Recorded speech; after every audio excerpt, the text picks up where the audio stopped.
সারাক্ষণ ধর্মের নতুন নতুন শিক্ষা পাওয়া যাচ্ছে ভোটের মাঠে।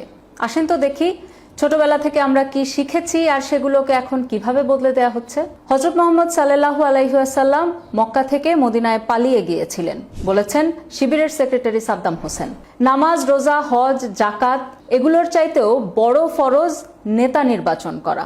এই কথাটা পাবনা 5 আসনের জামায়াত প্রার্থী ইকবাল হোসেনের। আল্লাহ সিদ্ধান্ত নিয়ে ফেলেছেন জামায়াতকে ক্ষমতা দেবেন, বলেছেন চট্টগ্রাম আসনের প্রার্থী শাহজাহান চৌধুরী।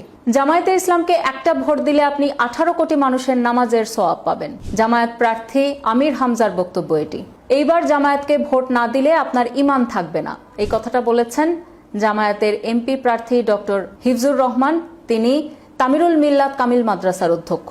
গত 10ই নভেম্বর নয় দিগন্ত পত্রিকায় একটা প্রতিবেদন ছাপা হয়েছে। সেখানে বলা হয়েছে গ্রামে নারীদেরকে নিয়ে যে তালিম অনুষ্ঠান জামায়াত করছে, সেখানে বলা হচ্ছে মৃত্যুর পর নাকি প্রথম প্রশ্ন করা হবে আপনি কোন মার্কায় ভোট দিয়েছেন। বুঝুন অবস্থা। সারা জীবন আমাদের যা যা ধর্ম শিক্ষা তার সবই কি মিথ্যা হয়ে গেল? দেখা যাচ্ছে ইসলামের বেসিক যে শিক্ষাগুলো সেগুলোকেও জামায়াত নেতারা বদলে দিচ্ছেন। ক্ষমতার লোভে আল্লাহ রাসূলকেও যেখানে আপনারা ছাড়ছেন না, সেখানে এই নগণ্য মানুষের জন্য কি করবেন আপনারা? KAB টেলিভিশন, আপনার আমার সবার কথা বলে।